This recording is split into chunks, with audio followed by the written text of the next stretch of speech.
Rest in peace, the actress Lynn Hamilton, age 95. And if you might not be familiar with her name, you remember her work. She was known as Donna on Sanford and Son. Yeah, she was Fred G. Sanford's Red Fox's TV character's fiance. She was very distinctive, had a very regal, elegant, defined vibe about her. And she had been in quite a few things. She had done Roots, the next generation, I think it was The Gift. She was in that one. Of course, one of my favorite roles that she ever did was when she was on Good Times, the episode with Mad Dog. You remember Mad Dog had capped on JJ in the streets of Chicago for the gang, and she slapped him in the courtroom, outside the courtroom. That was very dramatic. Lynn Hamilton was a very strong character actress.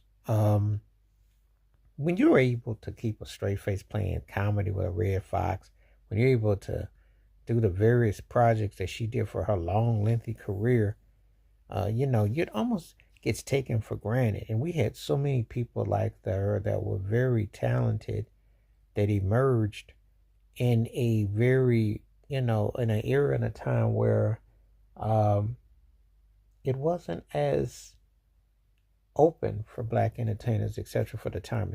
And remember something too, if I'm thinking correctly, I go back 50 years ago, she was in her mid-40s when Sanford and Son blew up, and she became known on that show, which again, just kind of like Isabel Sanford, successful older black actresses and active people acting who didn't have the age limits that they have now to be on a mainstream show that was a big time success story. So again, that's a tribute to her hard work, her dedication, her talent, and what she put forth.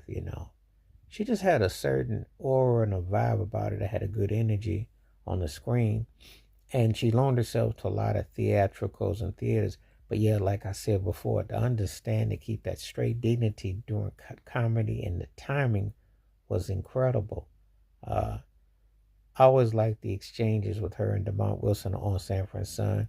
That was a real intense at first, the whole Barracuda and the whole exchanges she had with LaWanda Page on Esther was timeless. But she definitely had a distinctive,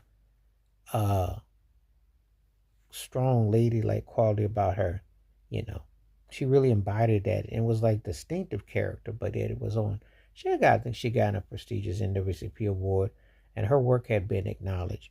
So I hadn't really heard anything about her in a while. But she lived to a great age of 95.